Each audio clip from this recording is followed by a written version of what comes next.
ইমাম আবু হানিফা রহমতুল্লাহ আলাইহি, আমি একটা ঘটনা পড়ছিলাম ওনার জীবনে, আর একটা পড়েছিলাম হাসান বসরি রহমতুল্লাহ আলাইহি। উনি একজনের কাছে একটা মরিদ বা সাগরেদ দিয়ে একটা মিষ্টি পাঠিয়েছে। লোকটা বলছে, কিসের মিষ্টি? আপনি ওনার নামে কালকে বদনাম করছিলেন, গেবত করছিলেন। আর গেবত বা বদনাম করলে কি হয় আপনি কি জানেন? আপনার জীবনের নেকিগুলো সব তার আমল নামায় চলে গেছে, আর তার গোনা যা ছিল সব আপনার আমল নামায়। আপনি এত বড় উপকার করলেন, আপনার মিষ্টি না খাওয়িয়ে পারা যায়? আমার তো মনে হচ্ছে এই 12 সাল থেকে শুরু করে এই 25 সাল 3 বছর নাই জেলে ছিলাম, বাকি সময়গুলোতে যারা পেছনে লেগে আছেন, আপনাদের বাড়ি বাড়ি আমার মিষ্টি পাঠানো দরকার। আমি তো ভুলের জন্য ক্ষমা চেয়ে মাপ চেয়ে যেভাবেই হোক আমি মাপ আল্লাহর কাছে পাবো বলে আশা করি। কিন্তু আপনি কি করছেন বলেন? আপনি কি করছেন? আপনি নিজাম মজুমদারের বিরুদ্ধে কথা বলেন না, ডক্টর জাফর ইকবালের বিরুদ্ধে কথা বলেন না, শেখ হাসিনার বিরুদ্ধে আপনি কথা বলেন না, আপনি কথা বলেন আমির হামজা, মাওলানা মিজানুর রহমান আজহারি, তারেক মনোয়ারের বিরুদ্ধে না? এই সমস্ত মানুষগুলোর অবদান আপনি অস্বীকার করেন। আপনি কি করেছেন ইসলামের জন্য? আপনি জমিনে কয়দিন ছিলেন বলেন তো? আমার মাজা ভেঙ্গে দিয়েছে শুধুমাত্র নবীজির আদর্শ মানার কারণে, ইসলাম মানার কারণ। আপনি কয়দিন এই কষ্ট সহ্য করেছেন বলেন? আমার মাজায় দড়ি টাঙিয়ে 11 ঘন্টা টাঙিয়ে রেখেছিল জালেমরা, 11 ঘন্টা। আমি ইশারায় নামাজ পড়েছি, পেশাব পায়খানার জন্য মাত্র 2 বার 2 মিনিট করে ছুটি দিয়েছিল। বলেন তো, মাথা নিচের দিকে পা উপরের দিকে 11 ঘন্টা এভাবে থাকা, আপনি কয়দিন থেকেছেন? আমার মাথার চুল থেকে পায়ের তালু পর্যন্ত 1 ইঞ্চি জায়গা বাকি নেই যেখানে টর্চার করে না। আর আপনি ফতোয়াবাজি করেন দরবারে বসে বসে না? আপনার পেট আর জহব্বা ছাড়া কি আছে কি? কিছু কিছু পীর এই দেশে আছে না, যারা জামাত ইসলামীর অবদানকে দেখতে পায় না। এদের দেখবেন শুধু পেট আর জহব্বা, এই দুইটা বাদ দেবেন কিচ্ছু পাবেন না। এত বড় বড় পেট হয়, মহিলারা দেখে লজ্জা পায়। কি গো, সন্তান হয় আমাদের আর পেট হয় এর? কি ভড়ি, আখেরি ভড়ি। আমার মনে হয় এখানে নজরুল ভাই, ঠিক আছে আপনি বসেন বসেন বসেন। আমি দ্বিতীয় পরিচয় বলছিলাম, আমরা আল্লাহর কি খলিফা। কি বলেন তো? এবার কি খেলাফতের দায়িত্ব পালন করা যাবে? আমার আজকের আলোচনার বিষয় এই খেলাফতের শর্ত কি কি, এগুলো যদি পূরণ করতে পারি, এই শর্তের উপরে টিকে থাকতে পারলে আল্লাহ তার ওয়াদা এবার ঠিক পালন করবে ইনশাআল্লাহ। 3 নম্বরে আমাদের আরেকটা পরিচয় আছে, সর্বোচ্চ পরিচয়। কি বলেন তো? আমরা আল্লাহর গোলাম। এটা অনেকেই বলতে চায় না, বলে আমি অমুক পীরের গোলাম। ওর কোন জায়গায় মারবেন বলেন তো? ওয়াইন কুনতুম ফি রাইবিম মিম্মা নাযালনা আলা আবদিনা ফাতু বিসূরাতিম মিন মিসলি। আল্লাহ পাক বলেন, এ কোরআন আমি আমার যে বান্দার উপরে নাজিল করেছি, এখানে কি বলেছে যে এটা আমি নাজিল করেছি এমন কোন বড় কোন বিষয় দিয়ে? আলা আবদিহি, আমার বান্দার উপরে। কোরআন শরীফ পড়ে আমি পেয়েছি আল্লাহর কাছে সব চাইতে প্রিয় নাম আব্দুন বা আব্দুল্লাহ। নবীজিকে আল্লাহ এই নামটা ধরে পুরা কোরআনে বহু জায়গায় ডাক দিয়েছেন। তাবারাকাল্লাযী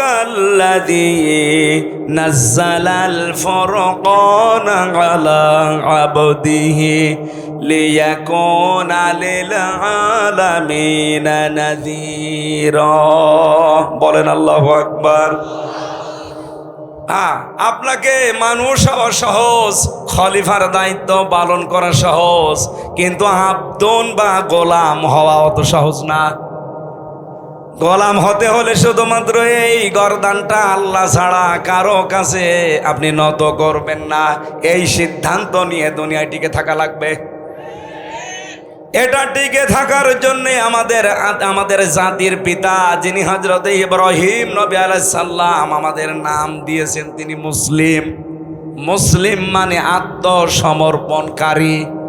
আমরা যার তার সামনে আত্মসমর্পণ করি না। আমরা যদি আত্মসমর্পণ করি, মাথা নত করি, আমরা গোলামি করি কার? এখানে গোলাম শব্দটা অনেক দামি শব্দ। আল্লাহ নবীকে এই নামে ডাক দিয়েছেন, গোলাম বলে, আমার গোলাম, আমার বান্দা। সুতরাং আমাদের তিনটা পরিচয়ের ভেতরে আমরা মানুষ হিসাবে, যেহেতু অন্য ধর্মের মানুষও এখানে থাকতে পারেন, আপনাদেরকে আমরা ওয়েলকাম জানাচ্ছি। এটা শুধুমাত্র মুসলমানদের জন্য অনুষ্ঠান না। তাফসীরুল কোরআন মাহফিল যেই লিখেছেন সেটা মানুষ হিসাবে যারা পদবাচ্যে বিবেচিত সবার জন্য। সুতরাং অন্য ধর্মের কেউ আসলে আপনি আসেন, কোরআনে কারিম শোনার পরে আপনারা নিরাপদে আপনাদের বাড়িতে পৌঁছান, এটা কোরআনের দায়িত্ব। সূরার নাম কি মনে আছে নাকি দেখি তো? নূর। কোরআনের 55টা নাম আছে, তার ভেতরে 5 নাম্বার নাম পেয়েছি আমি, নূর। কোরআনের নাম কি? এই নূর একটা সূরারও নাম। আল্লাহ রাব্বুল আলামিন ইরশাদ করছেন, ওয়া'দাল্লাহুল্লাযীনা আমানু মিনকুম ওয়া আমিলুস সলিহাত।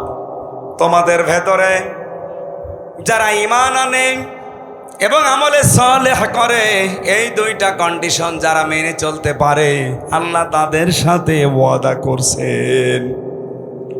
আমার প্রশ্ন হচ্ছে, আল্লাহ পাক এখানে ওয়াদা দিয়েছেন, ওয়াদা করছে না করেছে? এটা মাঝি, অতীতের শব্দ। আল্লাহ ওয়াদা করে ফেলেছেন। আমার প্রশ্ন, বলেন তো, আল্লাহর ওয়াদা যখন থেকে তিনি করলেন ওই দিন থেকে আজকের দিন পর্যন্ত মিথ্যা হয়েছে? আরো জোরে বলেন। মিথ্যা হয়নি, তার প্রমাণ কি? আল্লাহ পাক বলেন, কামাস্তাখলাফাল্লাযীনা মিন ক্বাবলিহিম লা ইস্তাখলিফান্নাহুম ফিল আরদ। লামে তাকিদ নুনে সাকিলা। অবশ্যই আমি আল্লাহ তাদেরকে জমিনের খেলাফতি, শাসন ক্ষমতা, জমিনের কর্তৃত্ব, নেতৃত্ব দান করব, যেমন তাদের পূর্বপুরুষদেরকে আমি আল্লাহ দিয়েছিলাম।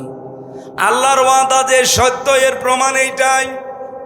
এর আগে যারাই দুনিয়া থেকে ঈমান আর আমলের পরীক্ষায় উত্তীর্ণ হতে পেরেছে, একটা মানুষকে আমার আল্লাহ তার এই ওয়াদা থেকে বঞ্চিত করেন নাই। প্রতিটি মানুষদেরকে আমার আল্লাহ ওয়াদা দেখিয়েছেন। যারা ঈমানের উপরে টিকেছিল, ঈমান আনলেই শুধু হয় না, ঈমান টিকিয়ে রাখতে হয়। এখানে বহু মানুষ বসে আছেন, যদি জিজ্ঞাসা করি নামাজ ভেঙে যায় কয়টা কারণে বলেন তো, বলে 7 কারণে। কথা বলেন না কেন? যদি এখন বলা হয় যে রোজা ভেঙে যায় কয় কারণে বলেন তো, হয়তো 10টা কারণ বলবেন। কোন মানুষকে যদি জিজ্ঞাসা করি, এখানে যারা একটু জাননেওয়ালা, যে হজ ভেঙে যায় কয় কারণে, যদি ওর লেখাপড়া করা থাকে বলতে পারবে যে হজ এই কয় কারণে ভেঙে যায়। আমার মনে হচ্ছে এখানে একটা বিষয় 100 জনের প্রায় 90 জন পারবে না। যদি এখন বলা হয় যে ঈমান ভেঙে যায় কয় কারণে, 100 জনের 90 জনই ফেল করবে। এই কথা বলেন না কেন? অথচ খেলাফতের এই দায়িত্ব দেওয়ার জন্য প্রথম শর্ত ঈমান। আপনার ঈমান থাকলেই হবে না, ঈমান আবার ভেঙে যায়, নষ্ট হয়ে যায়। ঈমান যেন টিকে থাকে, সেই জন্য ঈমান ভাঙার কারণগুলো জানা লাগবে। আমি একটা একটা করে হাদিস থেকে বলছি, মিলিয়ে নেন আপনার ভেতরে পাওয়া যায় কিনা। 1 নম্বরে, ইবাদতে আল্লাহর সঙ্গে যদি কাউকে শিরিক করেন, আপনার ঈমান ভেঙে যাবে। সূরা মায়েদার 72 নম্বর আয়াতে আছে দলিলটা, সূরা নিসার 48 নম্বর আছে। 2 নম্বরে, আল্লাহ ও বান্দার মধ্যে কাউকে মধ্যস্থকারী কেউ যদি মনে করে, তাহলে তার ঈমান ভেঙে যাবে। এটা সূরা ইউনূসের 18 নম্বর আয়াতে আছে। কাফেরকে কেউ যদি কাফের মনে না করে, তার ঈমান ভেঙে যাবে। সূরা আলে ইমরানের 28 নম্বর আয়াতে আছে। মুসলমানদের বিরুদ্ধে মুশরিকদের সমর্থন এবং সহযোগিতা করা, যেটা এই বাংলাদেশে এখন একটু বেশি হচ্ছে। অনেকেই শেয়ার পাওয়ার জন্যে ঈমানের ধার ধারছেন না, দাদারা যা বলছে ও তাই করছে। আমি নাম না নিয়ে বললাম, আপনি দেখেন, এটার সহযোগিতা করলে আপনার ঈমান ভেঙে যাবে। সূরা মায়েদার 51 নম্বর আয়াতে আছে, সূরা তাওবার 23 নম্বর আয়াতে আছে। জাদু শিক্ষা করা এবং শেখানো, আপনার ইমান ভেঙে যাবে। সূরা বাকারার 102 নম্বর আয়াতে আছে, দিনের কোন বিধানকে নিয়ে যদি কেউ ঠাট্টা বিদ্রুপ মস্কারা করে তার ইমান ভেঙে যাবে। সূরা তাওবার 65-66 নম্বর আয়াতে আছে। দিন ইসলাম থেকে কেউ যদি মুখ ফিরিয়ে অন্য দিনের দিকে একটু মুখ ঘুরিয়ে নেয়,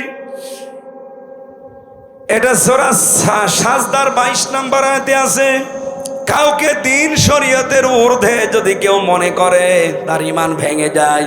সূরা মায়েদার 3 নম্বর আয়াতে আছে, রাসূলুল্লাহর ফয়সালার তুলনায় অন্য কারো ফয়সালাকে কেউ যদি উত্তম মনে করে, এটা সূরা নিসার 65 নম্বর আয়াতে আছে।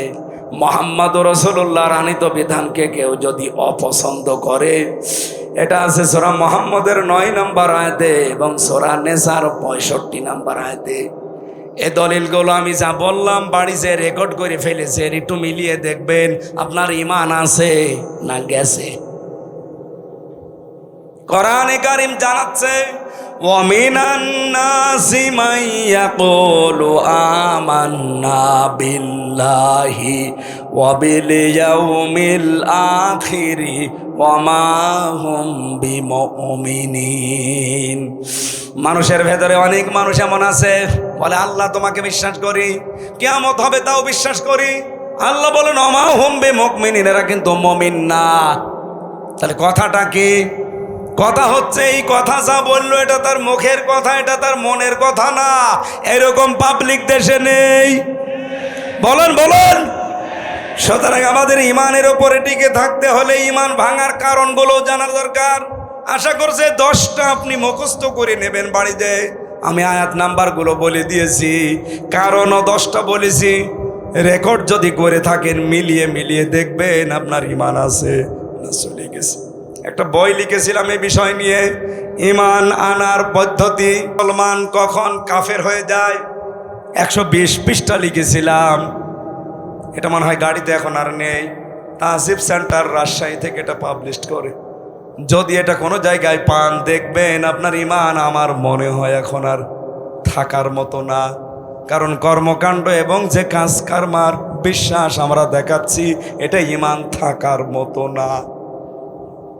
2 নম্বরে ওয়ামিলুস সালিহাত, তারা ভালো ভালো কাজ করবে। এইবার আমার প্রশ্ন, এদিকে তাকান। যতগুলো ডিকশনারি আমি পড়েছি দেখেছি, এখানে আলেম যারা আছে কেউ কি বলতে পারবেন যে সালেহ মানে শুধুমাত্র নেক সৎ? এখন আধুনিক ব্যাখ্যাগুলো বের হচ্ছে, আপনি দেখেন সালেহ মানে যোগ্য। সালেহ মানে কি? যোগ্য। যারা ঈমান আনার পরে যারা যোগ্য হবে, যারা নিজেদেরকে যোগ্যতা সম্পন্ন করে গড়ে তুলবে তাকওয়ার ভিত্তিতে, এই মানুষগুলোর সাথে আমার আল্লাহর ওয়াদা হচ্ছে জমিনের শাসন ক্ষমতা আল্লাহ তাদেরকে দেবে। আয়াতটা পড়ার পরে আমি মিলিয়েছি, বাংলাদেশ জামাত ইসলামীতে এই মানুষগুলো এখন তৈরি হয়ে গেছে। আপনি রাগ করলেও এটা সঠিক কথা। আপনি দেখেন ইউনিয়ন থেকে 11 নম্বর ওয়ার্ড কাউন্সিল থেকে শুরু করে সংসদ পর্যন্ত, এমনকি আন্তর্জাতিক লেভেল পর্যন্ত চালাতে যত যোগ্যতা সম্পন্ন, সৎ এবং সততা সম্পন্ন মানুষ দরকার, সব সেক্টরে জামাত ইসলামীর আছে। এই জন্য আমেরিকার মতো খ্রিস্টান রাষ্ট্র তারা আজ বলতে বাধ্য হচ্ছে যে বাংলাদেশ জামাত ইসলামীকে এই দেশে আমরা 5 কারণে ক্ষমতায় দেখতে চাই। 5টা কারণে। তার 1 নাম্বার কারণ, তারা যত মানুষ দায়িত্বে আছে সবগুলো তারা সৎ, ভদ্র এবং যোগ্য। 3টা কথা তারা লিখেছে, সৎ, ভদ্র এবং যোগ্য। তাদের সাথে কথা বলা যায়। এদেশে তো 73টা দল আছে, কোনো দলের নাম তো বললো না। আরো 4টা আছে, আমি বাদ দিলাম।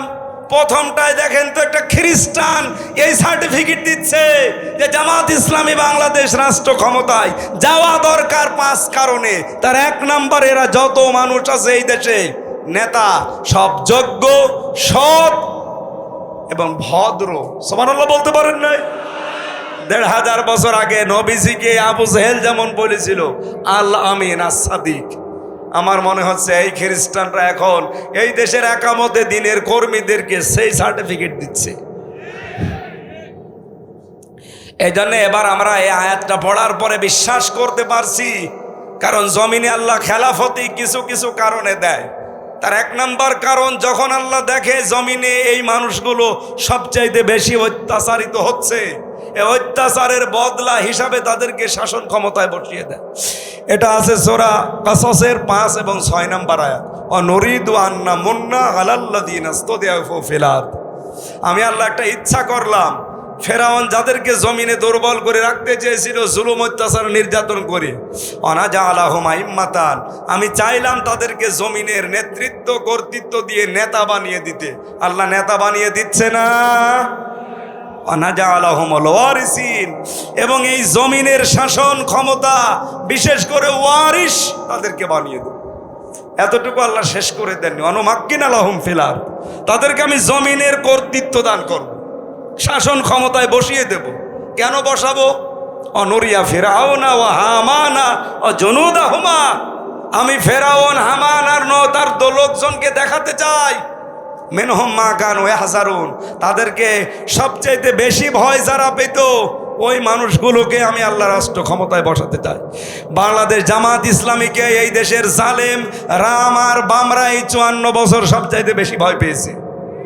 অন্য কোন দলকে এত ভয় পেয়েছে কারোর ওপর অত্যাচার এভাবে হয়নি। এদের ওপর অত্যাচার করেছে একটাই মাত্র কারণ তারা বুঝে ফেলেছে যে এরা সম্ভাবনা একেবারে কাছাকাছি। এই জন্য আমাদের উচিত হচ্ছে এই আয়াতটার কিছু আবেগ আছে। রব্বুল আলামিন বলেন এর প্রথম আবেগ কি?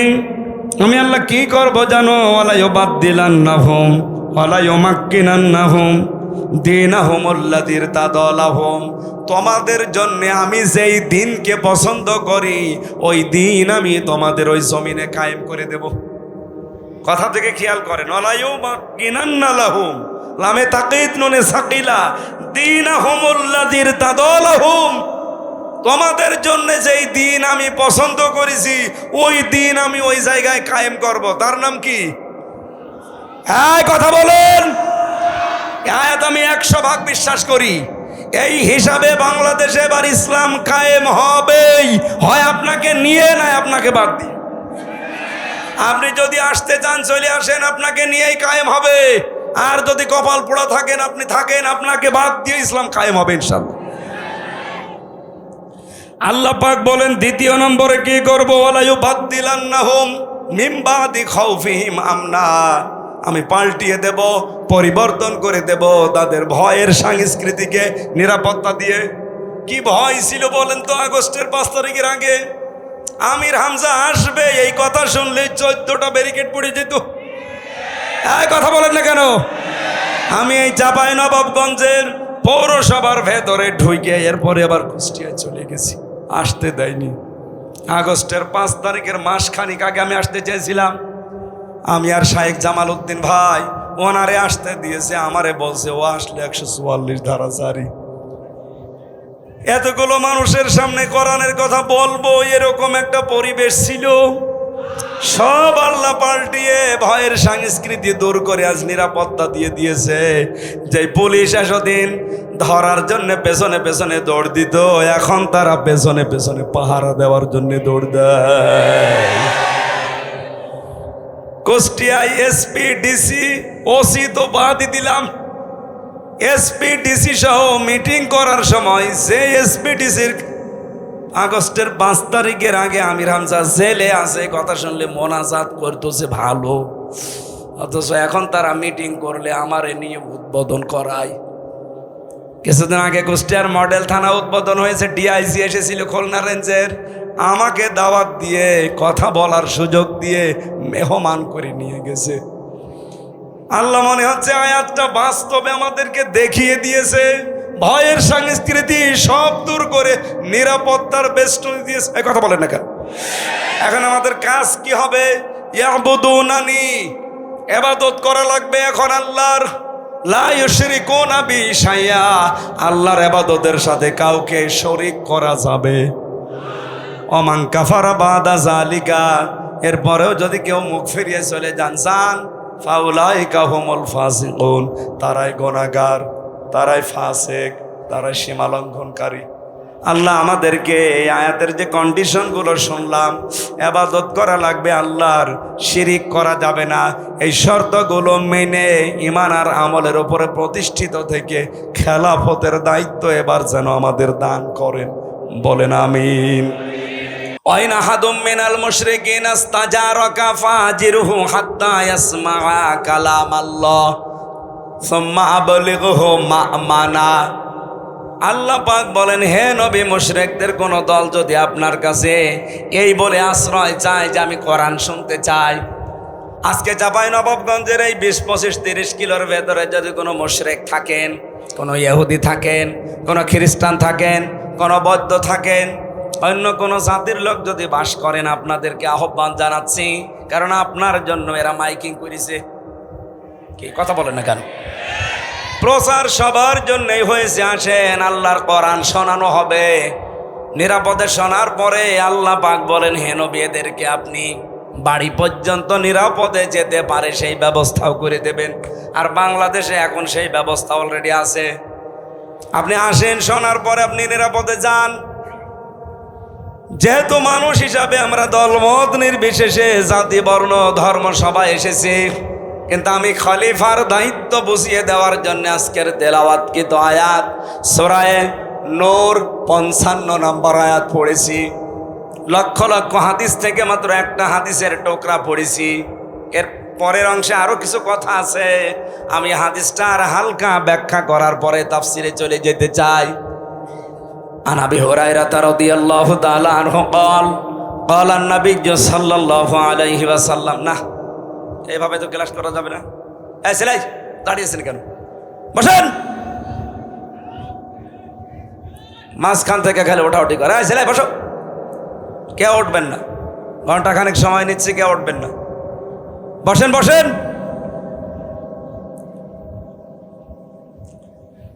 হযরত আবু হুরায়রা বর্ণনা করেন, বিশ্বনবী জানিয়েছেন, ইয়াকালু লি সাহিবিল কোরআন, কিয়ামতের দিন সাহেবে কোরআন যারা, সাহেব কোরআন কারা?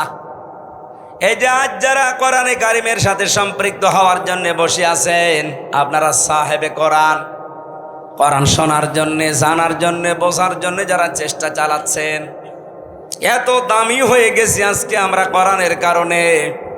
এই যে কোরআন শরীফ এই টেবিলের উপরে আছে, আমার মনে হয় চরম পর্যায়ের বিয়াদব ছাড়া কেউ এই টেবিলে এখন আর পাও দেবে না। দেবে? কয়েকদিন আগে পাগল নামে একটা ছেলে নর্থ সাউথ বিশ্ববিদ্যালয় কোরআনের উপরে পা দিয়েছে।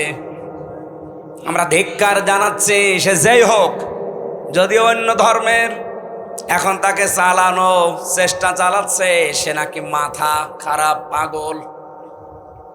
সে যদি পাগলই হবে, ওই বিশ্ববিদ্যালয়ের লাইব্রেরিতে ত্রিপিটক আছে, বেদ আছে, গীতা আছে, সে ওইগুলো তো লাথি দেয় না, ওইগুলোতে থুথু মারে না, শুধু কোরআন শরীফে লাথি দেয়।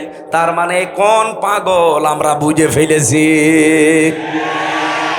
এর সর্বোচ্চ শাস্তি দেওয়া লাগবে কোরআনের সাথে বেয়াদবি করার কারণে। কথা বলেন না কেন? এ শাস্তি আপনারা চান না? আগামী থেকে যেন দুঃসাহস আর না দেখায়। এখন বলছে পাগল হিসাবে চালাতে পারলে তার শাস্তি নাকি মওকুফ হয়ে যাবে এদেশের বিচার ব্যবস্থায়। আমার মামলার যে লোকটার কারণে, সাকিব, তরবারি সাকিব তার নাম, ওর বাড়ি হচ্ছে সিরাজগঞ্জে। মাঝে মাঝে হাজিরা দিতে যেতাম, ওরে দেখতাম। ও এখনো পর্যন্ত ছেলে আছে, ছাড়া পাইনি। ও সিরাজগঞ্জ থেকে বাসের উপরে একটা কাঁচির মাথায় এভাবে কাপড় পেঁচিয়ে নিয়ে গেছে, যে সংসদের সামনে ঘুরছিল। পুলিশ ধরে বলছে, ওই বেটা এখানে কি করিস? ওই 20 সালের কথা বলছে, আমি এই সংসদ ভেঙে ফেলবো। সংসদ ভেঙে ফেলবো মানে? এই কাঁচি দিয়ে সংসদ ভাঙা যায়? যায়। আমির হামজার ওয়াজ শুনে আমি উদ্বুদ্ধ হয়েছি। পুলিশ ওরেও ধরে নিয়ে গেছে, আর আমার নাম যেহেতু বলেছে আমারও ধরে নিয়ে গেছে। এই যে ধরে নিয়েছে, এই মিথ্যা, এই পাগলের কল্প কাহিনী, এর উপরে 3 বছর আমার জেল। ওই পাগলরে আমি মাঝে মাঝে জিজ্ঞাসা করতাম, এক জায়গায় থাকতাম তো, এই আমার জীবনে কোনোদিন দেখেছিস? না। যে তুই আমার নাম বললি কোন কারণে রিমান্ডে? বলছে আমারে বলতে বলিস। বলতে বলিস মানে? হ্যাঁ, প্রথম দিন যেদিন আমি কাশি নিয়ে গিয়েছি, আমি তো ঘোরাফেরা করছিলাম, আমারে বলছে কয়েকজনের নাম তোর বলা লাগবে, তাহলে তোরে ছেড়ে দেব। আমি তো এই আশায় বলেছি, প্রথমে কয়েকজনের নাম আমার সামনে বললো, তার ভেতরে আপনার নামটা আমার খুব ভালো লেগেছে। আমি মনে করলাম আল্লাহ, এ পাগল তো আসলে পাগল, এরে নাই সার্টিফিকেট দেওয়া যায়।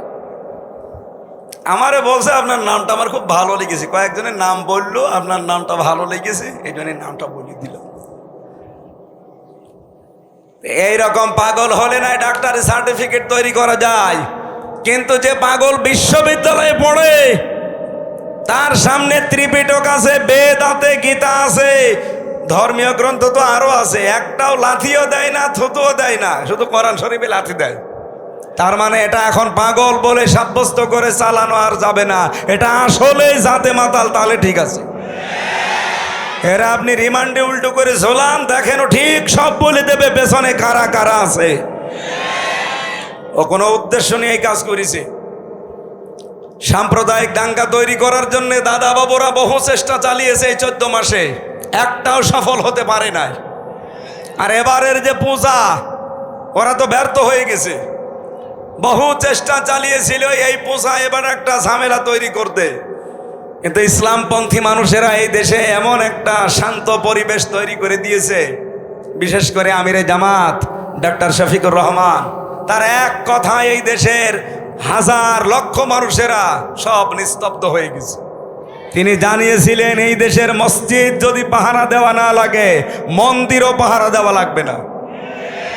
এই কথা বলেন, বলে নাই? লক্ষ লক্ষ মসজিদ এই দেশে পাহারা দেওয়া লাগে না, রাত দিন পড়ে থাকে। মন্দির পাহারা দেওয়া লাগবে কোন কারণে? তার কথায় উদ্বুদ্ধ হয়ে দল মত জাতি বর্ণ ধর্ম নির্বিশেষে সবাই মনে হচ্ছে পাহারাদা হয়ে গেছে। এবার দাদাদের সব চক্রান্ত ব্যর্থ হয়ে গেছে। হিন্দুদের কাছে আমি জিজ্ঞাসা করেছি, আমার কুষ্টিয়াতে আমার আসনে বহু হিন্দু আছে, সেদিন 100 হিন্দু এসে বলছে এবারের ভোট সব দাড়ি পাল্লাই দেব। অথচ জীবনে ওরা আমার শুধু টেলিভিশনে দেখেছে, মোবাইলে সরাসরি দেখি নাই। ওই দিনই আমার দেখি, আমারে বলছে হুজুর মাওলানা, যেভাবে এবার ধর্মীয় অনুষ্ঠান পালন করতে পেরেছি, ওপরওয়ালার শুকরিয়া আদায় করছি। ওপরওয়ালা মানে কে? আমরা যদিও আল্লাহ বলে, ওর তো আল্লাহ বলে না, বলে উপরওয়ালা। আমার সামনে তো আর দেবতা এই মূর্তি এগুলোর নাম বলতে পারছে না, বলছে উপরওয়ালা, ধন্যবাদ দেওয়া দরকার। খুব সুন্দরভাবে এবার পালন করতে পেরেছি। এই 54 বছরও আমরা এভাবে পারি না। জোরে বলেন আলহামদুলিল্লাহ। এটা বিশ্বের বিবেক যারা, মোড়ল যারা, এটা শুনতে পান না? আমার কুষ্টিয়ার ঘটনা। সাম্প্রদায়িক সম্প্রীতি নেই বলে বাংলাদেশে। কোন মুনাফিক এই কথা নেই?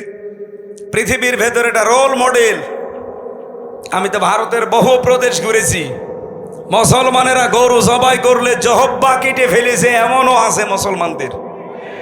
এই কথা বলেন না কেন? বাংলাদেশে আপনি তাকান, অন্য ধর্মের যারা আছে, আমরা যেহেতু নবীর হাদিস 100% বিশ্বাস করি, এই সংখ্যালঘু যা আমরা বলি না, তারা নিজেরাই বলে আমরা সংখ্যালঘু। আমরা বলি এই দেশে আপনারা কেউ সংখ্যালঘু নেই, আমরা যেমন আপনারাও তেমন। তারা যেহেতু বলে, এই হিসাবে বলছি, সংখ্যালঘু কোনো মানুষ যদি কিয়ামতের দিন নবীজি নিজে এই সংখ্যালঘু মানুষদের পক্ষে দাঁড়িয়ে এই সংখ্যাগরিষ্ঠ যদি অত্যাচার করে তাদের ওপরে, উনি ওই সংখ্যালঘুদের পক্ষে দাঁড়াবেন, আমাদের বিপক্ষে দাঁড়াবেন। আমাদের নবীর হাদিস সেই হিসাবে এই দেশে এখন আমরা যেহেতু ইসলাম মেনে চলার একটা পরিবেশ তৈরি করতে যাচ্ছি, আমরাও গ্যারান্টি দিতে পারি। সেদিন আমি দাদা, ওনার নাম ওই যে হিন্দু বৌদ্ধ খ্রিস্টান ঐক্য পরিষদের সেক্রেটারি, রাজবাড়িতে বাড়ি, সারা বাংলাদেশের মহাসচিব, কি জানো না, গোবিন্দ চন্দ্র পরামানিক, নাম শোনেননি? ওনার সাথে দেখা হয়েছিল, বলছে এই দেশে যদি এবার ইসলাম ক্ষমতায় আসে, উনি নাম ধরেই বললো আমার সামনে, বলছে জামাত ইসলামী যদি আসে এই দেশে যত ধর্মের লোক আছে সবচাইতে বেশি নিরাপদে থাকতে পারবে। বিশ্বের মডলরা গোবিন্দচন্দ্র পরামানিকের কথা একটু শোনেন, সে একজন হিন্দু মানুষ। এই জন্য যারা ধর্মীয় গ্রন্থের উপরে আঘাত দিলেন, আমরা অন্য কোনো কারণে না, আমরা চাই তার বিচার হোক, কারণে কোরআনে কারিম আমাদের কলিজার চাইতেও দামি। সেই কোরআন থেকে মাত্র একটা আয়াত পড়েছি, আর লক্ষ হাদিস থেকে যে হাদিসের প্রথম বরাত বলছি, এই কোরআনের সাথে সম্পৃক্ত থাকার কারণে এত মর্যাদা। আল্লাহর নবী বলেন আহলুল কোরআনি হুম আহলুল্লাহি ওয়া খাসাতুহু। কোরআনওয়ালা যারা, এরা সাধারণ মানুষ না, এরা আল্লাহর পরিবারভুক্ত এবং খাস ব্যক্তি। সুবহানাল্লাহ বলতে পারেন নাই? এই চাঁপাইনবাবগঞ্জে বহু মানুষ কোরআনওয়ালা মানুষকে নিয়ে টিটকারি করে। কোরআনের অনুষ্ঠান হলে আমরা দেখেছি তারা ভিডিওর মাধ্যমে, সংবাদ সম্মেলনের মাধ্যমে উল্টা পাল্টা কথা তাদের নামে লাগিয়েছে। আমরা নাকি কোরআনের নামে চাঁদা তুলি। বাংলাদেশে প্রমাণ কেউ দিতে পারবেন যে কোরআনের নাম করে কেউ এই দেশে আমরা চাঁদা তুলেছি? না, মানুষ নিজে কোরআন প্রচার করতে পারলে সৌভাগ্যশালী মনে করে, এই কারণে আরো দেশে দিয়ে যায়। আজকে আজিজ সাহেব নাকি দায়িত্বে আছে, জিজ্ঞাসা করেন তো ও কোরআনের এই অনুষ্ঠানের জন্য কোনো জায়গায় চাঁদাবাজি করেছে কিনা? অথচ যারা বড় বড় চাঁদাবাজের বাপ, তারা এই ফতোয়া নিয়ে আসে। ডক্টর মিজানুর রহমান আজহারি হাফিজাহুল্লাহ এ জেলায় একবার এসেছিলেন না? তাকে নিয়ে আমি কয়েকজনের কথা শুনলাম, তারা একেবারে খেয়ে দিয়ে লেগেছে মাথায় কাপড় বেঁধে। মুফাসসিরে কোরআন দুইজনই এমন এমন ফতোয়াবাজি আরম্ভ করেছে দুইজন মিলে। এই মিজান আজহারি আসার কারণে চাঁপাইনবাবগঞ্জের নাকি প্রত্যেক বাড়ি থেকে চাউল ডাউল কালেকশন করা হয়েছে। এমন কোনো বাড়ি ঘর নেই, দোকানপাট নেই যেখানে চাঁদাবাজি করা হয়নি। আরে ভাই, আপনার মতো চাঁদাবাজি করতে যে কি পাথর মেরে আমি মানুষ মেরে ফেলি? কোরআন প্রচারের দায়িত্ব যেমন আমার, যেই লোকটা 5টা টাকা দিচ্ছে তারও দায়িত্ব এটা। সে হয়তো সরাসরি ভাবে আসতে পারে না, টাকা দিয়ে সাহায্য করে, এ কথা বলেন না কেন? আর আপনি এইটাকে আপনার মতো চাঁদাবাজি হিসাবে চালিয়ে দিচ্ছেন। কোথায় চাঁদা কোরআনের জন্য দান করা আর কোথায় চাঁদাবাজি করা? এ আকাশ আর পাতালের চাইতেও বেশি ফারাক না? নিজেদের অপরাধগুলো ঢাকতে তারা এই উল্টাপাল্টা কথা সামনে নিয়ে আসে। মানুষ এখন আর পাগল নেই, কারণ এটা তো আর আগস্টের 5 তারিখের আগে না, এখন অক্টোবরের 9 তারিখ চলছে। হ্যাঁ, কথা বলেন। এ 54 বছরে বহু কিছু খাওয়িয়েছেন, এখন আর খাওয়াতে পারবেন না, কারণ এখন শুধু মানুষ না, এখন আমরা আল্লাহর খলিফা। এই খেলাফতের শর্ত কি? খলিফা হতে হলে কি কি করা লাগবে, ওই কথাগুলো আজকে শুনে যাবেন তো নাকি? কোরআন দিয়ে বলবো আমি ইনশাআল্লাহ। কিয়ামতের দিনে সাহেবে কোরআন যারা, নবীজি বলেন, আল্লাহ নিজে বলবেন ইকরা, পড়ো, ওর তাকি, উপরে ওঠো, অরত্তিল, কিভাবে পড়বা? তার তিলের সাথে পড়ো, কামা কংতা তো রত্তিল ফের দুনিয়া, যেভাবে দুনিয়ায় পড়তে। ও চাঁপাইবাসী, এটা রেকর্ড হচ্ছে, সারা বাংলাদেশের মানুষকে আমি জানাতে চাই, কোরআনে কারিম যদি কিয়ামতের দিন পড়ে পড়ে উপরে উঠতে চান, তার মানে 6666টা আয়াত আমরা অনেকেই জানি, এটা প্রসিদ্ধ। 6236টা আয়াত, এটা বিশুদ্ধ। যেটাই ধরেন সেটাই ঠিক আছে। কিয়ামতের দিন যদি এততলা বিল্ডিং এর উপরে থাকতে চান, আপনি দুনিয়াতে কোরআন পড়বেন ওইভাবে। কিভাবে? আল্লাহর নবী দিয়েছেন রত্তিল। পড়া কোরআনে আপনি 3টা শব্দ পাবেন কোরআন পড়ার ব্যাপারে, করা, রতালা আর তালাওয়া। 3টা শব্দের ব্যাখ্যা করতে গিয়ে আমি পেয়েছি 4টা অর্থ। কোন মানুষ যদি কোরআন পড়তে চায়, সে যেন শুদ্ধ করে পড়ে তার তিলের সাথে। ওয়ারাতিলিল কোরআন তারতিলা। আমি আশা করব আজকে থেকে সিদ্ধান্ত নিয়ে যাবেন, এই রমজান আসার আগে আপনি তার তিলের সাথে শুদ্ধ করে কোরআন পড়ার শিখবেন। এই দাবি আমি করতে পারি কিনা বলেন তো? যারা যারা পারেন না তারা তারা হাত তোলেন, লিল্লাহে তাকবীর। ও বাকি তো সবাই পারে আলহামদুলিল্লাহ। চাঁপাইনবাবগঞ্জ এটা মুসলমানদের, আমার মনে হয় এটা আতুর ঘর। বাংলাদেশে আমরা যে সমস্ত জেলাকে মুসলমানদের ঘর বাড়ি বলে মনে করি তার ভেতরে সাতক্ষীরা, চাঁপাইনবাবগঞ্জ, চট্টগ্রাম। চাঁপাইনবাবগঞ্জ 2 নম্বরে আছেন আপনারা। অত্যাচার জুলুম নির্যাতন সহ্য করেছেন সাতক্ষীরার পরে আপনারা, ইতিহাস হয়ে থাকবে ইনশাআল্লাহ। তাহলে এই দাবি আপনারা আশা করছি রমজান আসার আগে পূরণ করবেন। দ্বিতীয় নম্বরে কোরআনে কারিম শুধু পড়লে হবে না, তার তিলের সাথে পড়ার 4টা যে শর্ত বলছে এটা আমি বানিয়ে বলছি না, ইবনে মাসউদ থেকে বর্ণিত। নবীজি জানিয়েছেন কোরআনে কারিমকে কেউ যদি হক আদায় করে পড়তে চায়, আল্লাযীনা আতাইনাহুমুল কিতাবা ইয়াতলুনাহু হাক্কা তিলাওয়াতি। সূরা বাকারার 221 নম্বর আয়াতের প্রথম অংশে আছে, আমি এই কোরআন যাদেরকে দিয়েছি তারা এর হক আদায় করে তেলাওয়াত করে।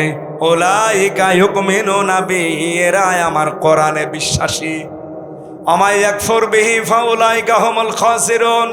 এখানে হক আদায় করে যদি কেউ না পড়ে কোরআন, আল্লাহ বলেন তারা কোরআন বিশ্বাস করে না, এই মানুষগুলো ক্ষতিগ্রস্ত। বলেন নাউজুবিল্লাহ। এ পর্যন্ত আমার মনে হয় আপনি আয়াত শোনার পরে কিছু বোঝেননি, এবার বুঝবেন। এদিকে তাকান, আল্লাহ যে হাক্কা তিলাওয়াতি দিয়েছেন, হক আদায় করে তেলাওয়াত। আমি হক আদায় করে তেলাওয়াতের ব্যাখ্যা যতগুলো তাফসির মিলিয়েছি, ফি জিলালিল কোরআনে আমার কাছে সবচাইতে বেশি পারফেক্ট মনে হয়েছে। সাইয়্যিদ কুতুব রহমতুল্লাহ আলাইহি তিনি বলেন, কেউ যদি কোরআন হক আদায় করে পড়তে চায়, সে যেন তেলাওয়াত করে থেমে থেমে শুদ্ধ করে স্পষ্টভাবে, যেটা আমি আপনাদের আহ্বান জানালাম। 2 নম্বরে শুধু পড়লে হবে না, এটাকে আপনাকে বোঝার চেষ্টা করা লাগবে। কি কথা বুঝতেছে? আপনি দেখবেন সূরা হিজরের 87 নম্বর আয়াতটা একটু বাড়ি দে, ওয়ালাকাদ আতাইনাকা সাবআম মিনাল মাসানি ওয়াল কুরআনাল আযীম। বলেন আল্লাহু আকবার। আল্লাহ বলেন, অবশ্যই আমি হে নবী আপনার কাছে 7টা আয়াত বিশিষ্ট একটা কোরআন দিয়েছি। এটা পূর্ণ পাঠ করা লাগে। এই যে বারবার আপনাকে কোরআন পাঠ করা লাগে কেন জানেন? এ মহান কোরআনকে, এই 7 আয়াত বিশিষ্ট সূরাকে আমরা সূরা ফাতিহা বলে ডাকি। কেন বারবার এটা পড়া লাগে? দিন রাত 24 ঘন্টায় শুধু ফরজ নামাজও কেউ যদি পড়ে 17 রাকাত, কয় রাকাত? এই 17 রাকাত নামাজের প্রতি রাকাতে এই সূরা ফাতিহা কিন্তু একবার করে পড়া লাগে। কি কথা বলেন না কেন? কেন বারবার এটা রিভাইজ দিচ্ছেন, বারবার এটা রিপিট করছেন কেন? একটা উদ্দেশ্য আল্লাহর আছে, আপনি যেন বোঝেন যে আপনি কি বলতে চান আল্লাহকে। পড়া কোরআন শরীফ আমি একটা স্টাডির জায়গায় রেখে দেখলাম, কোরআনে কারিমে আল্লাহ তেলাওয়াত সাজিয়েছেন 5 ওয়াক্ত নামাজের ফরজ, সুন্নত, ওয়াজিব, নফল। এই নামাজগুলো যদি আপনি পড়তে থাকেন, তাহাজ্জুদ আছে, ইশরাক আছে, আওবিন আছে, বিভিন্ন নামাজ আছে। এই নামাজগুলোতে যদি কোরআন শরীফ আপনি নিয়মিত পড়েন, আমি মিলিয়েছিলাম জেলখানায় থাকতে এটা 7 দিনে পড়া কোরআন শরীফ নামাজের ভেতরে পড়ে শেষ করা সম্ভব। আমি নিজে পড়েছি 5 ওয়াক্ত নামাজ মিলে। আমি সুন্নত পড়লেও 4 পৃষ্ঠা দিয়ে 4 রাকাত পড়তাম। তাহাজ্জুদে প্রায় 2 পারা, 2.5 পারা, 3 পারা চেষ্টা করতাম পড়ার। এরপরে আওয়াবিন নামাজে 1 পারা, এরপরে ইশরাক নামাজে 1 পারা। এভাবে করে করে আমি দেখেছি 7 দিনে পড়া কোরআন শরীফ শুধু নামাজেই শেষ করা সম্ভব। ওই সময় আমি একটা চিন্তা নিয়ে এসেছিলাম, কেন আল্লাহ এই সিস্টেমগুলো করে দিলেন এত তেলাওয়াতের। আমার বুঝ এসেছে, এটা কোরআন কেন্দ্রিক যদি মানুষ জীবন গঠন করতে পারে, ওকে আপনি এই পৃথিবীতে পিটিয়েও শিরিক করাতে পারবেন না। এটা আমি বুঝে ফেলেছি ওই সময়। আপনি দেখবেন এই জন্য নামাজের ভেতরে পড়বেন, একটু বোঝার চেষ্টা করবেন যে কি পড়ছেন। নামাজে যাওয়ার আগে 2-5 মিনিট অন্তত বাংলা অর্থটা, শাব্দিক অর্থগুলো একটু দেখে যাবেন। নামাজে তেলাওয়াত করলে আপনার মন বসে যাবে। 3 নম্বরে শুধু বুঝলে হবে না, যা বুঝলেন ওইটা আপনার প্র্যাকটিক্যাল লাইফে মানা লাগবে। কথা বলেন না কেন? আমার প্রশ্ন, এই বাংলাদেশে এই 54 বছরে কোরআনে কারিম আছে না নেই? আরো জোরে। কিন্তু ব্যক্তিগত জীবন থেকে আন্তর্জাতিক জীবন পর্যন্ত মেনে চলার পরিবেশ আছে। এমন এমন অফিস এই দেশে আছে সরকারি, যেখানে চেষ্টা করলেও হালালকে হালাল জানে মানা যায় না, হারামকে হারাম জেনে মানা যায় না। এরকম অফিস নেই দেশে? চলেন আপনাকে দেখাবো। আমি 3টা বছর আমি নিজে প্র্যাকটিক্যাল দেখেছি। আদালতের ইট পর্যন্ত টাকা চাই। আমার মনে হচ্ছে ইটও এভাবে তাকিয়ে আছি 3 গুণা হয়ে যে টাকা দেন। আপনি বাংলাদেশের একটা অফিসের নাম বলেন যেখানে আজ টাকা ছাড়া ফাইল চলে না? ফাইল চলেই না, টাকা দেবেন, ফাইলের মনে হয় হাত পা বেড়ে যায়। ঘোষ যদি এখন অনেকাংশে বন্ধ হয়েছে, কিন্তু 100% বন্ধ এখনো হয়নি। এটা 100% বন্ধ কিয়ামতের আগে সম্ভব না, যতদিন আল্লাহর কোরআন এই দেশে কায়েম না হবে। সাইয়েদ কুতুব এইটাই বোঝাতে চেয়েছেন না? একটু বোঝেন।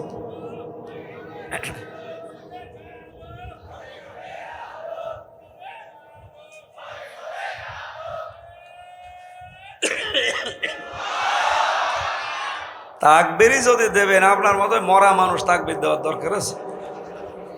তাকবীর দেওয়ার দরকার ছিল একটা যুবক মানুষ, বুড়ো মানুষ। একটা যুবক মানুষ, ওটা তো শিবিরে ছেলে পেলে নেই। ওই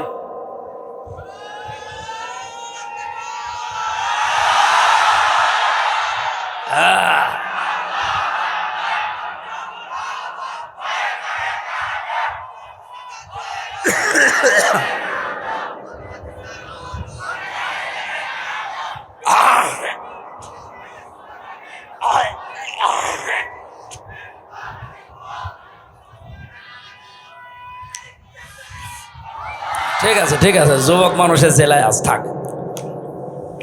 তাহলে 3 নম্বর শর্ত বলছিলাম আপনাকে, এটা মানতে হবে। আর মানার জন্য আমরা এবার চেষ্টা চালাচ্ছি পরিবেশ তৈরি করার। কথা বলছে না কেন? চাঁপাইনবাবগঞ্জের এই 11 নম্বর ওয়ার্ড থেকে শুরু করে সংসদ পর্যন্ত এমন ভাবে এবার কোরআন দিয়ে আমরা সাজাতে চাই যেন কোরআনে 11 নম্বর ওয়ার্ড থেকে সংসদ পর্যন্ত মানা যায়। আপনি তো ডিস্টার্ব হয়ে যাবে, তাড়াতাড়ি।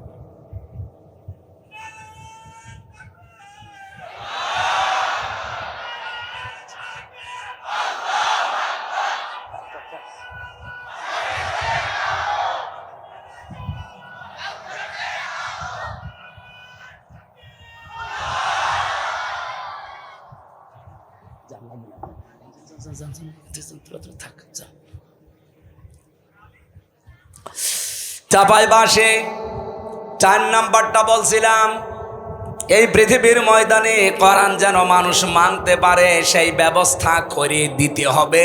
এই 4টা বিষয় যারা মেনে চলে তারা কোরআন হক আদায় করে পড়ে। আল্লাহর ভাষায় এরাই মাত্র কোরআনে বিশ্বাসী। এবার আপনি নিজের সাথে আয়াতটা মিলান, বাংলাদেশে কোরআনে বিশ্বাসী মানুষ কেমন পাবেন? আজ কত মানুষ কোরআনের রেফারেন্স দেয় সংসদে দাঁড়িয়ে, অথচ এই 4টার একটাও মানে না। আমি নিজে তাকে প্রমাণ করবো। আসেন, আপনি যদি আমার সামনে শুদ্ধ করে কোরআনে কারিমের একটা সূরা পড়তে পারেন, আপনাকে আমি মিষ্টি খাওয়াবো। অথচ রেফারেন্স দিচ্ছে কোরআনের, মনে হচ্ছে আল্লামা হয়ে গেছে। স্বামী আর স্ত্রী বানিয়েছে কোন মিস্ত্রি? 1 নাম্বার তো পেলাম না। 2 নাম্বারে কোরআনে কারিম বুঝবে, শুধু আয়াত পড়ে লাকুম দিন হুকুম ওলিয়া দিন লা ইকরাহা ফিদ্দিন, অথচ আয়াতের বাংলা অর্থও যদি সঠিকভাবে বলতে পারে আমি মিষ্টি খাওয়াবো, বাংলাটাও পারে না। একটা আয়াতের কমপক্ষে আমি 33টা করে অর্থ পেয়েছি, আমার এই মোবাইলে আছে। কয়টা বলতে পারবেন আপনি? লা ইকরাহা ফিদ্দীন, দিনের ব্যাপারে বাড়াবাড়ি নেই। লাকুম দীনুকুম ওয়ালিয়া দিন, তোমার ধর্ম তোমার, আমার ধর্ম আমার। এটা কি বুঝেছেন আপনি? 33টা অর্থ করা লাগবে এক একটা আয়াতের। আপনি আন্দাজে একটা আয়াত পড়ে বাংলা অর্থ জানা নেই, আগা নেই, মাথা নেই বলে দিলেন। কোন আয়াত থেকে রেফারেন্স দিতে হলে কমপক্ষে উসুলে তাফসিরের মূল নীতি হচ্ছে তার আগের আয়াত পরের আয়াতের সাথে সম্পর্ক আগে বলা লাগে। যারা আলেম আছে জিজ্ঞাসা করেন তো, উসুলে তাফসিরের মূল নীতি 15টা, এর 9 নাম্বার নীতি হচ্ছে আগের আয়াত পরের আয়াতের সাথে রিলেটেড কি আছে এটা আপনাকে আগে জানা লাগবে। আপনি কোন কারণে লাকুম দীনুকুম ওয়ালিয়া দিন ফতোয়া দিতে যান? এদেশে বহু মানুষ এই ফতোয়া দিতে গিয়ে ধরা খেয়েছে। হাসিনাও একবার বলেছিল লাকুম দীনুকুম ওয়ালিয়া দিন, রাহুল বুখারী। এটা বলে নাই? আয়াত পড়ছে কোরআনের, দলিল দিয়েছে বুখারীর। 3 নাম্বারটাও নেই, আপনি মেনেও চলেন না। আপনার 3.5 হাত বডির ভেতরে ইসলাম নেই। কথা বলেন না কেন? আপনি তাকান, তার 3.5 হাত বডির ভেতরে ইসলাম আছে, তার পরিবারে ইসলাম আছে, তার স্ত্রী দেখলে শয়তান পর্যন্ত লজ্জা পায়। একটা বউ হইল, বউ দেশে মানুষের নেই। চাঁপাই নবাবগঞ্জের জন্য বদনাম একটা, কি বউ গো, আমি নিচে নামলাম না। আবার তারা ভুল ধরে জামাত ইসলামী বাংলাদেশের আদর্শ নিয়ে। আপনার তো আদর্শই নেই। জামাত ইসলামী বাংলাদেশের যে আদর্শ আছে এই জন্যই তারা টিকে আছে।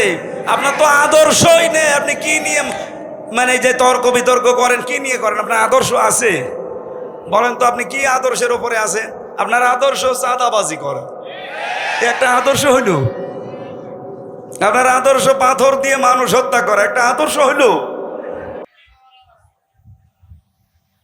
যারা এইভাবে চাপাবাজি করে গলাবাজি করে চালিয়ে চলে যাচ্ছেন, আমি বাংলায় বলছি, আপনার কাছে কোনো আদর্শ নেই। কারণ আপনি যার আদর্শ মানেন সেই লোকটাও সঠিক না। এই পৃথিবীতে আমরা যার আদর্শ মানি তিনি সঠিক। মুহাম্মাদুর রাসূলুল্লাহ, তিনি সঠিক ছিলেন, তাকে আল্লাহ নিজে পরিচালিত করত। তাছাড়া বাংলাদেশে আর যাদের আদর্শ আপনারা কেউ মেনে চলে, আবার বুক ফুলিয়ে বলেন আমি অমকের সৈনিক, আপনারও নেতাই তো ঠিক নেই। তার যে 70 বছরের জীবন, এই গ্যারান্টি কেউ দিতে পারবে যে জীবনে কোনোদিন জেনা করিনি, কোনোদিন জীবনে একটা মিথ্যা কথা বলিনি? কথা বলেন না কেন? তা আমরা যারা আদর্শ প্রচার করি, কায়েম করতে চাই, গ্যারান্টি আমরা দিতে পারি। ওয়া ইন্নাকা লাআলা খুলুকিন আযীম, এমন মহান চরিত্র আল্লাহ তাকে দিয়েছে, কিয়ামত পর্যন্ত কুল কিনারা করে পাবেন না যে কি আদর্শ তার ভেতরে আল্লাহ দিয়েছে। আযীম শব্দ আল্লাহ কাউকে দেয়নি, মুহাম্মদ রাসূলুল্লাহকে দিয়েছে। আর এক জায়গায় দিয়েছেন আল কোরআন আল আযীম। হয়তো কিছুক্ষণ আগে সূরা হিজরের 87 নম্বর আয়াত পড়লাম। কোরআনকে আল্লাহ আযীম বলেছেন, আর মুহাম্মদ রাসূলুল্লাহর আদর্শকে আল্লাহ আযীম বলেছেন। সুবহানাল্লাহ বলতে পারেন নাই? এজন্যই চাপাবাজি গলাবাজি বাদ দেন। আমরা চাপাবাজি করছি, গলাবাজি করছি, আমাদের একটা আদর্শ আছে। আর আপনারা যারা এগুলো করেন, একটারও কোনো আদর্শ নেই। আপনার যা ভালো লাগে করতে পারেন। আপনার রাগ হবে আমি জানি, আপনার রাগ দেখার জন্য আমি আসি না, আমি সঠিকটা তুলে ধরলাম। যারা এই কথাগুলো আমাদের উপরে দোষ চাপিয়ে দিতে চান, উল্টাপাল্টা, পেছনের দিকে আর যেতে চাই না। এখন আমরা এই দেশকে সামনের দিকে নিয়ে যেতে চাই। 4 নাম্বারটাও আপনারা চেষ্টা করেন না, কিন্তু আমরা চেষ্টা করছি। আমরা চাই নিজে শুধু মানবো না, মানুষ যেন মানতে পারে সেই ব্যবস্থা করে দিতে চাই। কামা কুনতা তুরাত্তিলু ফিদ দুনিয়া, এইভাবে করে আমরা যেহেতু পড়ছি, কিয়ামতের দিন আমরা এই হক আদায় করে পড়তে পারবো। অরাত্তিল অরতাকি, পড়বো আর উপরে উঠতে থাকবো।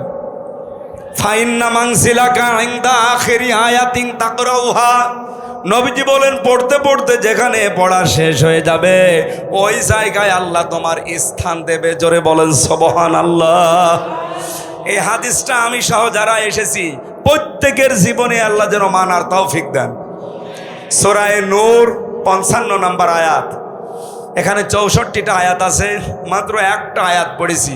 আমার আলোচনার বিষয়, আমরা যে আল্লাহর খলিফা, এই খেলাফতের দায়িত্ব পালন করতে হলে কি কি শর্ত মানা লাগবে সেইগুলো।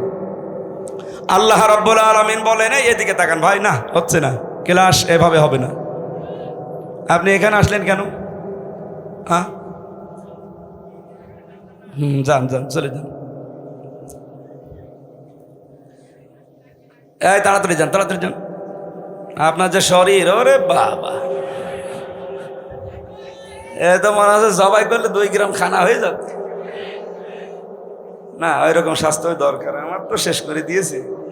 হাসিনার ওপরে এমনি রাগ হয় আমার, এই কারণে আমার কণ্ঠও শেষ করে দিয়েছে, তেঁতুল খাবিয়ে খাবিয়ে, যৌবন তেঁতুল খাবিয়ে শেষ করে দিয়েছে। এমনকি আমার এই কণ্ঠটাও নষ্ট করে দিয়েছে তেঁতুল খাবিয়ে। প্রত্যেক খাবারে খালি আমার তেঁতুল দিত, খেলে খান, না খেলে না খেয়ে মরে যান। কারণ ওই ফাঁসির কন্ডেম ছেলে কেউ দেখারও কেউ নেই, বলারও কেউ নেই। ওই শয়তানদের যা বলতো ওরা তাই করত। আর কপালটাও আমার খারাপ, কারারক্ষের দায়িত্বে যেই কয়টা পেয়েছিলাম, 100টার ভেতরে আমার মনে হয় 90টাই সব মালায়ন। মালায়ন তো বলা ঠিক না, হিন্দু। দেবদুলাল, সুব্রত বালা, আশিক কুমার, চয়ন ঘোষ, আমি নাম মুখস্থ করে ফেলেছি। বলেন তো, যাদের নাম বলছে সব তো আল্লাহর ওলি নাকি? মাইকে জ্বর বাড়িয়ে দিন, গলা ভেঙে যাচ্ছে, রিভাব দিয়ে দিন। সূরার নাম কি মনে আছে নাকি দেখি তো? নূর। কোরআনের 55টা নাম আছে, তার ভেতরে 5 নাম্বার নাম পেয়েছি আমি, নূর। কোরআনের নাম কি? এই নূর একটা সূরারও নাম। আল্লাহ রাব্বুল আলামিন ইরশাদ করছেন, ওয়া'দাল্লাহুল্লাযীনা আমানু মিনকুম ওয়া আমিলুস সলিহাত। তোমাদের ভেতরে যারা ঈমান আনে এবং আমলে সালেহ করে, এই 2টা কন্ডিশন যারা মেনে চলতে পারে, আল্লাহ তাদের সাথে ওয়াদা করছেন। আমার প্রশ্ন হচ্ছে, আল্লাহ পাক এখানে ওয়াদা দিয়েছেন, ওয়াদা করছে না করেছে? এটা মাঝি, অতীতের শব্দ। আল্লাহ ওয়াদা করে ফেলেছেন। আমার প্রশ্ন, বলেন তো, আল্লাহর ওয়াদা যখন থেকে তিনি করলেন, ওই দিন থেকে আজকের দিন পর্যন্ত মিথ্যা হয়েছে? আরো জোরে বলেন। মিথ্যা হয়নি, তার প্রমাণ কি? আল্লাহ পাক বলেন, কামাস্তাখলাফাল্লাযীনা মিন ক্বাবলিহিম লা ইস্তাখলিফান্নাহুম ফিল আরদ। লামে তাকিদ নুনে সাকিলা, অবশ্যই আমি আল্লাহ তাদেরকে জমিনের খেলাফতি, শাসন ক্ষমতা, জমিনের কর্তৃত্ব, নেতৃত্ব দান করব, যেমন তাদের পূর্বপুরুষদেরকে আমি আল্লাহ দিয়েছিলাম। আল্লাহর ওয়াদা যে সত্য, এর প্রমাণ এইটাই। এর আগে যারাই দুনিয়া থেকে ঈমান আর আমলের পরীক্ষায় উত্তীর্ণ হতে পেরেছে, একটা মানুষকে আমার আল্লাহ তার এই ওয়াদা থেকে বঞ্চিত করেন নাই। প্রতিটি মানুষদেরকে আমার আল্লাহ ওয়াদা দেখিয়েছেন। যারা ঈমানের উপরে টিকেছিল, ঈমান আনলেই শুধু হয় না, ঈমান টিকিয়ে রাখতে হয়। এখানে বহু মানুষ বসে আছেন, যদি জিজ্ঞাসা করি নামাজ ভেঙে যায় কয়টা কারণে বলেন তো, বলে 7 কারণে। কথা বলেন না কেন? যদি এখন বলা হয় যে রোজা ভেঙে যায় কয় কারণে বলেন তো, হয়তো 10টা কারণ বলবেন। কোন মানুষকে যদি জিজ্ঞাসা করি, এখানে যারা একটু জাননেওয়ালা, যে হজ ভেঙে যায় কয় কারণে, যদি ওর লেখাপড়া করা থাকে বলতে পারবে যে হজ এই কয় কারণে ভেঙে যায়। আমার মনে হচ্ছে এখানে একটা বিষয় 100 জনের প্রায় 90 জন পারবে না। যদি এখন বলা হয় যে ঈমান ভেঙে যায় কয় কারণে, 100 জনের 90 জনই ফেল করবে। এই কথা বলেন না কেন? অথচ খেলাফতের এই দায়িত্ব দেওয়ার জন্য প্রথম শর্ত ঈমান। আপনার ঈমান থাকলেই হবে না, ঈমান আবার ভেঙে যায়, নষ্ট হয়ে যায়। ঈমান যেন টিকে থাকে, সেই জন্য ঈমান ভাঙার কারণগুলো জানা লাগবে। আমি একটা একটা করে হাদিস থেকে বলছি, মিলিয়ে নেন আপনার ভেতরে পাওয়া যায় কিনা। 1 নম্বরে, ইবাদতে আল্লাহর সঙ্গে যদি কাউকে শিরিক করেন, আপনার ঈমান ভেঙে যাবে। সূরা মায়েদার 72 নম্বর আয়াতে আছে দলিলটা, সূরা নিসার 48 নম্বর আছে। 2 নম্বরে আল্লাহ ও বান্দার মধ্যে কাউকে মধ্যস্থকারী কেউ যদি মনে করে তাহলে তার ঈমান ভেঙে যাবে। এটা সূরা ইউনূসের 18 নম্বর আয়াতে আছে। কাফেরকে কেউ যদি কাফের মনে না করে তার ঈমান ভেঙে যাবে। সূরা আলে ইমরানের 28 নম্বর আয়াতে আছে। মুসলমানদের বিরুদ্ধে মুশরিকদের সমর্থন এবং সহযোগিতা করা, যেটাই বাংলাদেশে এখন একটু বেশি হচ্ছে। অনেকেই শেয়ার পাওয়ার জন্য ঈমানের ধার ধারছে না, দাদারা যা বলছে ও তাই করছে। আমি নাম না নিয়ে বললাম, আপনি দেখেন এটার সহযোগিতা করলে আপনার ঈমান ভেঙে যাবে। সূরা মায়েদার 51 নম্বর আয়াতে আছে, সূরা তাওবার 23 নম্বর আয়াতে আছে। জাদু শিক্ষা করা এবং শেখানো আপনার ঈমান ভেঙে যাবে। সূরা বাকারার 102 নম্বর আয়াতে আছে। দিনের কোন বিধানকে নিয়ে যদি কেউ ঠাট্টা বিদ্রুপ মস্কারা করে তার ঈমান ভেঙে যাবে। সূরা তাওবার 65-66 নম্বর আয়াতে আছে। দিন ইসলাম থেকে কেউ যদি মুখ ফিরিয়ে অন্য দিনের দিকে একটু মুখ ঘুরিয়ে নেয়, এটা সূরা সাজদার 22 নম্বর আয়াতে আছে। কাউকে দিন শরীয়তের ঊর্ধ্বে যদি কেউ মনে করে তার ঈমান ভেঙে যায়। সূরা মায়েদার 3 নম্বর আয়াতে আছে। রাসূলুল্লাহর ফয়সালার তুলনায় অন্য কারো ফয়সালাকে কেউ যদি উত্তম মনে করে, এটা সূরা নিসার 65 নম্বর আয়াতে আছে। মুহাম্মদুর রাসূলুল্লাহর আনিত বিধানকে কেউ যদি অপছন্দ করে, এটা আছে সূরা মুহাম্মদের 9 নম্বর আয়াতে এবং সূরা নিসার 65 নম্বর আয়াতে। এই দলিলগুলো আমি যা বললাম বাড়িতে রেকর্ড করে ফেলেছে, একটু মিলিয়ে দেখবেন আপনার ঈমান আছে না গেছে। কোরআনে কারীম জানাচ্ছে, ওয়ামিনান নাসি মান ইয়াকুলু আমান্না বিল্লাহি ওয়া বিল ইয়াউমিল আখিরি ওয়া মা হুম বিমুমিনিন। মানুষের ভেতরে অনেক মানুষ এমন আছে বলে আল্লাহ তোমাকে বিশ্বাস করি, কিয়ামত হবে তাও বিশ্বাস করি। আল্লাহ বলেন ওয়া মা হুম বিমুমিনিন, এরা কিন্তু মুমিন না। তাহলে কথাটা কি? কথা হচ্ছে এই কথা যা বললো এটা তার মুখের কথা, এটা তার মনের কথা না। এরকম পাবলিক দেশে নেই। বলেন বলেন। সুতরাং আমাদের ঈমানের উপরে টিকে থাকতে হলে ঈমান ভাঙার কারণগুলো জানার দরকার। আশা করছে 10টা আপনি মুখস্থ করে নেবেন বাড়িতে। আমি আয়াত নাম্বারগুলো বলে দিয়েছি, কারণও 10টা বলেছি। রেকর্ড যদি করে থাকেন মিলিয়ে মিলিয়ে দেখবেন আপনার ঈমান আছে না চলে গেছে। একটা বই লিখেছিলাম এই বিষয় নিয়ে, ঈমান আনার পদ্ধতি, মুসলমান কখন কাফের হয়ে যায়। 120 পৃষ্ঠা লিখেছিলাম। এটা মনে হয় গাড়িতে এখন আর নেই। তাহজিব সেন্টার রাজশাহী থেকে এটা পাবলিশ করে। যদি এটা কোনো জায়গায় পান দেখবেন আপনার ঈমান আমার মনে হয় এখন আর থাকার মতো না। কারণ কর্মকাণ্ড এবং যে কাজ কর্মার বিশ্বাস আমরা দেখাচ্ছি এটা ঈমান থাকার মতো না। 2 নম্বরে ওয়ামিলুস সালিহাত, তারা ভালো ভালো কাজ করবে। এইবার আমার প্রশ্ন, এদিকে তাকান। যতগুলো ডিকশনারি আমি পড়েছি দেখেছি, এখানে আলেম যারা আছে কেউ কি বলতে পারবেন যে সালেহ মানে শুধুমাত্র নেক সৎ? এখন আধুনিক ব্যাখ্যাগুলো বের হচ্ছে, আপনি দেখেন সালেহ মানে যোগ্য। সালেহ মানে কি? যোগ্য। যারা ঈমান আনার পরে যারা যোগ্য হবে, যারা নিজেদেরকে যোগ্যতা সম্পন্ন করে গড়ে তুলবে তাকওয়ার ভিত্তিতে, এই মানুষগুলোর সাথে আমার আল্লাহর ওয়াদা হচ্ছে জমিনের শাসন ক্ষমতা আল্লাহ তাদেরকে দেবে। আয়াতটা পড়ার পরে আমি মিলিয়েছি, বাংলাদেশ জামাত ইসলামীতে এই মানুষগুলো এখন তৈরি হয়ে গেছে। আপনি রাগ করলেও এটা সঠিক কথা। আপনি দেখেন ইউনিয়ন থেকে 11 নম্বর ওয়ার্ড কাউন্সিল থেকে শুরু করে সংসদ পর্যন্ত, এমনকি আন্তর্জাতিক লেভেল পর্যন্ত চালাতে যত যোগ্যতা সম্পন্ন, সৎ এবং সততা সম্পন্ন মানুষ দরকার, সব সেক্টরে জামাত ইসলামীর আছে। এই জন্য আমেরিকার মতো খ্রিস্টান রাষ্ট্র তারা আজ বলতে বাধ্য হচ্ছে যে বাংলাদেশ জামাত ইসলামীকে এই দেশে আমরা 5 কারণে ক্ষমতায় দেখতে চাই। 5টা কারণে। তার 1 নাম্বার কারণ, তারা যত মানুষ দায়িত্বে আছে সবগুলো তারা সৎ, ভদ্র এবং যোগ্য। 3টা কথা তারা লিখেছে, সৎ, ভদ্র এবং যোগ্য। তাদের সাথে কথা বলা যায়। এদেশে তো 73টা দল আছে, কোনো দলের নাম তো বললো না। আরো 4টা আছে, আমি বাদ দিলাম। প্রথমটায় দেখেন তো, একটা খ্রিস্টান এই সার্টিফিকেট দিচ্ছে যে জামাত ইসলামী বাংলাদেশ রাষ্ট্র ক্ষমতায় যাওয়া দরকার 5 কারণে।